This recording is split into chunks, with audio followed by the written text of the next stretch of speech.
In recent times, we have been using a reference to what we call the shadow self, and it is in no way intended to provoke fear or anxiety about anything.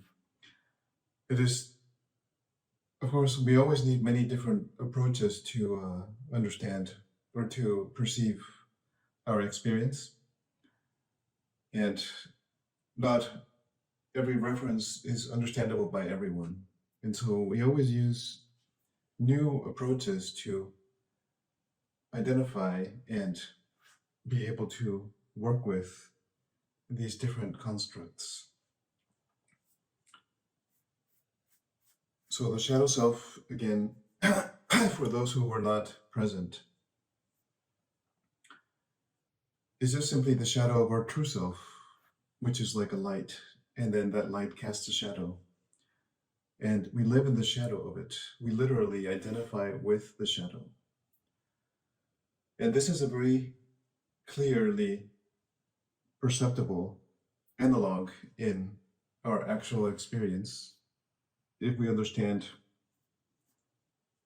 how our nervous system manages threats. These threats are managed by a biological program called the threat response cycle. And we all have it. It is not good or bad. It is necessary for us to stay alive. It's an autonomic process. However, through many, who knows how long, millennia of adaptation, human beings have developed what I call a maladaptive version of this threat response cycle. It is maladaptive because it literally tries to adapt to the circumstances, but it cannot. It is maladaptive. It is poorly adapted. And what I mean is the shadow self relies on the incapacity to detect reality as it is. We just cannot see it as it is. We are devoid of contact with exteroception. Our brain does no longer register what is taking place outside of the body.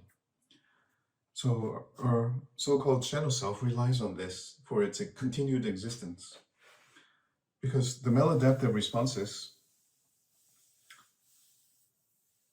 they are concocting threats where they do not exist. These threats are non-existent. They are only existing within a representation in our own nervous system, in our own brain.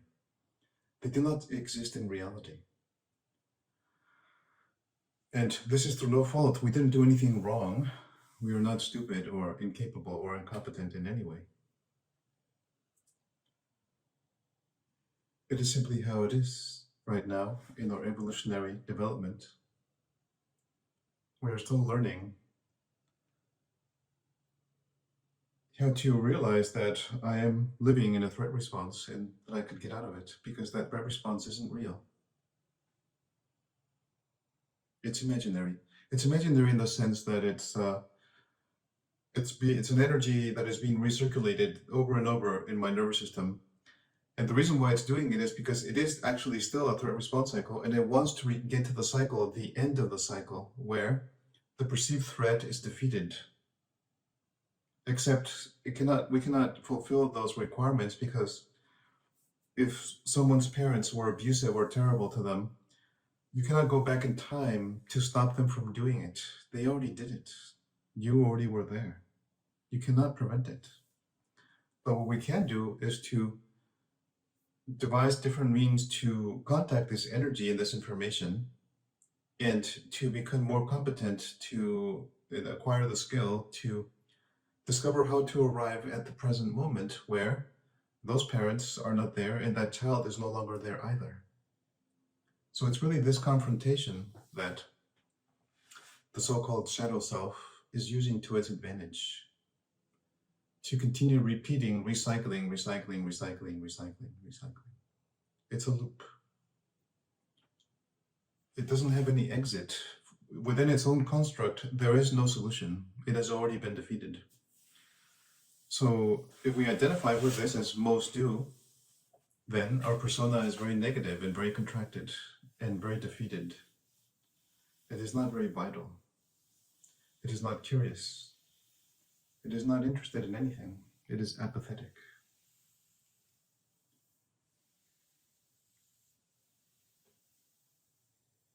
But we could, not easily, but very simply, we can arrive at the moment where I am here, present.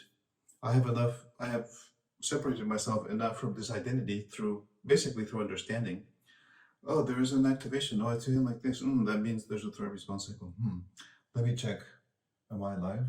Yes. Am I safe? Yes. Is it? What is nice about being here? Oh wow, look at the flower. Wow, look at the light on the flowers. Wow. And so we can come out of this maladaptive response very quickly. We can actually evolve in our nervous system in the course of 2 minutes or less. We can evolve.